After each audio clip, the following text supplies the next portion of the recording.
Le 18 et le 19 mars dernier, le GIAB, groupement industriel de la région Bernay, organisait la première édition des Gestes de nos métiers, un événement où des entreprises de l'intercommunalité de Bernay ouvraient leurs portes pour partager leur savoir-faire. Et on va revenir sur cet événement aujourd'hui, mais aussi sur le GIAB plus précisément, et qui de mieux pour en parler que sa présidente dans un premier temps, Sylvie van der Driesch. Bonjour Sylvie.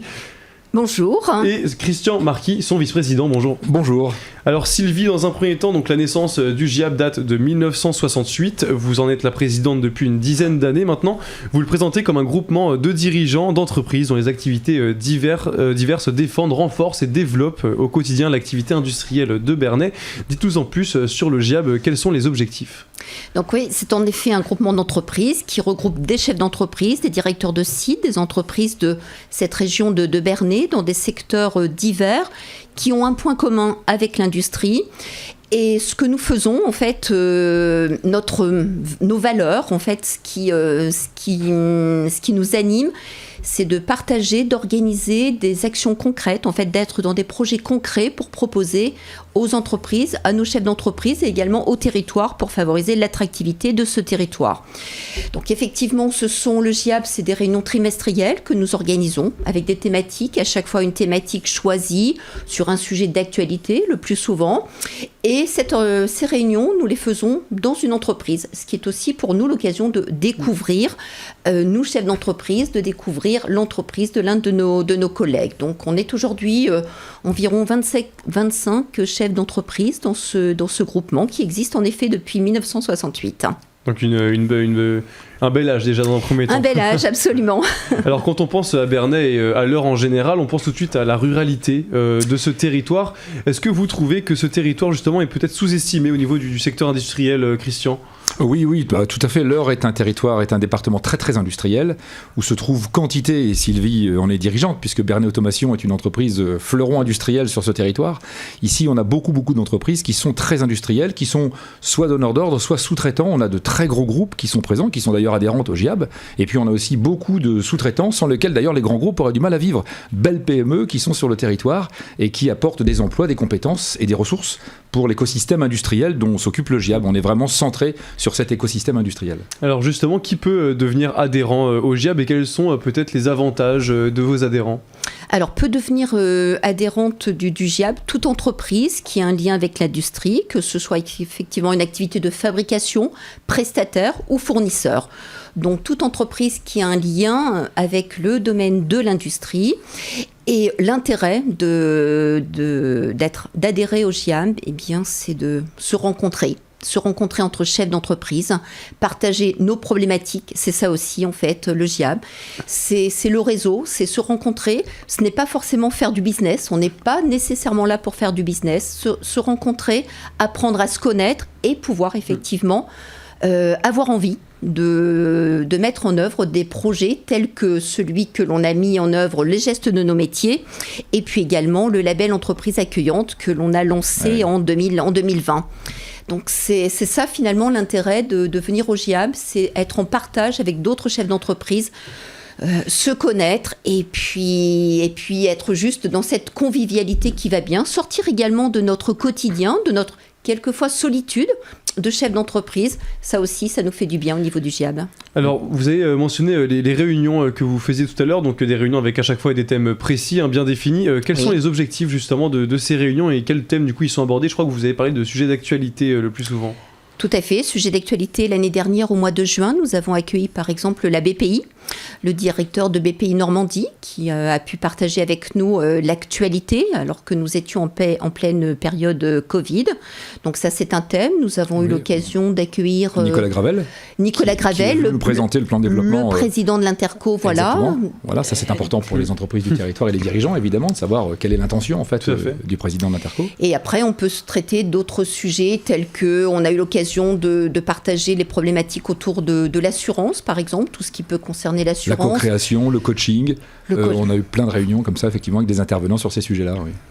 Et il y a toujours un sujet d'actualité qui est traité, la visite d'une entreprise si possible et un tour de table, la météo des entreprises. Ouais. Ça, on y tient aussi beaucoup. Alors ces entreprises, justement, 10 d'entre elles ont ouvert leurs portes au grand public pour la première édition des Gestes de nos métiers, donc le 18 et 19 mars dernier. Expliquez-nous dans un premier temps en quoi consistait cet événement et quels étaient les objectifs.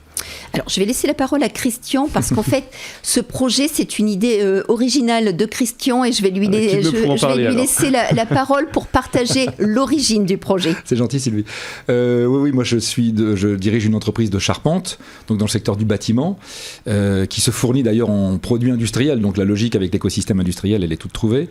L'idée, c'est qu'en 2017, sur un site internet qui est tenu par Pôle emploi, qui s'appelle Besoin de main-d'œuvre, sur lequel chacun peut aller, et qui donne beaucoup d'informations sur tous les métiers qui existent en France, j'ai eu la désagréable surprise de trouver que charpentier bois était le métier numéro 2 parmi les métiers où sont anticipées les plus fortes tensions de recrutement. Numéro 2 en 2017. J'ai pris une claque, vraiment, ce jour-là. Et donc, j'ai décidé de faire quelque chose en me disant, c'est pas possible, tu peux pas rester dans cette situation, tu peux pas rester comme ça. Il y a quelque chose qui fonctionne pas. Et donc, j'ai eu l'idée de dire, plutôt que de faire des portes ouvertes dans les écoles de formation, autant faire une porte ouverte chez moi, dans mon entreprise, où les gens qui vont venir vont pouvoir rencontrer mes charpentiers, discuter directement avec eux, et je vais proposer aux écoles de formation d'être avec moi sur le site.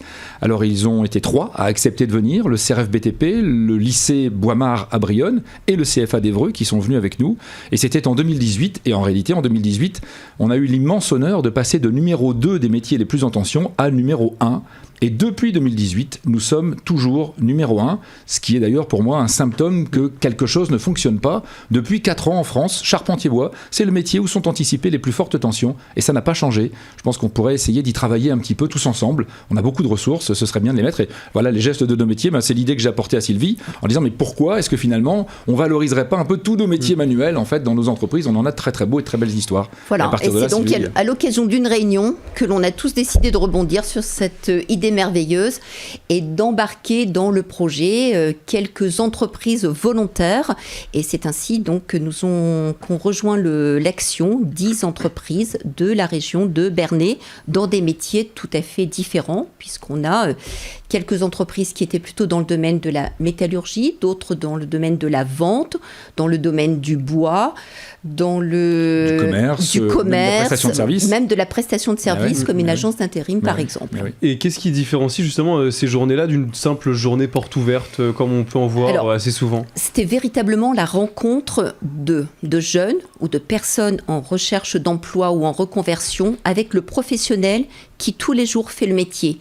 Donc ça a été effectivement des entretiens, des rencontres plutôt personnalisées de ces personnes qui, dans l'environnement, dans leur environnement, dans l'entreprise, qui ont pu partager avec ces personnes qui venaient effectivement chercher de l'information, partager le quotidien du métier. Là, il n'y a pas de filtre. En fait, les gens qui viennent rencontrent directement les salariés, parlent avec eux, il n'y a pas de censure, le dialogue est libre, au contraire, c'est le but du jeu, en fait, de à la fois valoriser nos équipes, parce que c'est sympa de parler de son métier, en fait, au contraire, en général, on fait plutôt des métiers qu'on aime bien, voilà, et puis c'est sympa pour les gens qui viennent, évidemment, d'entendre directement comment ça se passe, concrètement. Voilà, on n'est pas dans de la théorie, on est vraiment dans la pratique, Alors, vous mentionnez beaucoup les jeunes depuis tout à l'heure, est-ce que vous pensez justement que la filière industrielle intéresse de moins en moins la jeunesse actuellement ?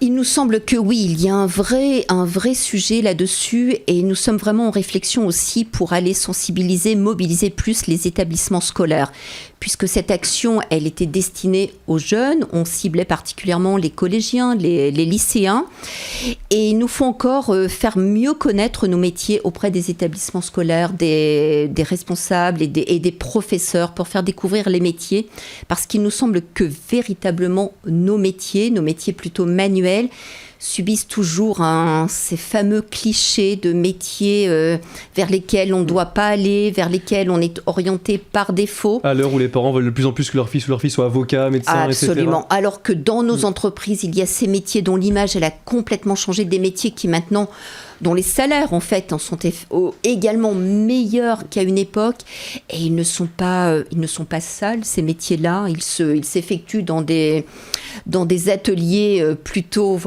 propres, entourés de nouvelles technologies, parce que ce sont des métiers qui sont également en évolution avec la technologie, très innovants, et puis qui accessoirement permettent une progression dans les entreprises. En fait, la personne qui va effectivement commencer soit comme charpentier ou soit comme dans mon entreprise chaudronnier ou usineur a la capacité d'évoluer également.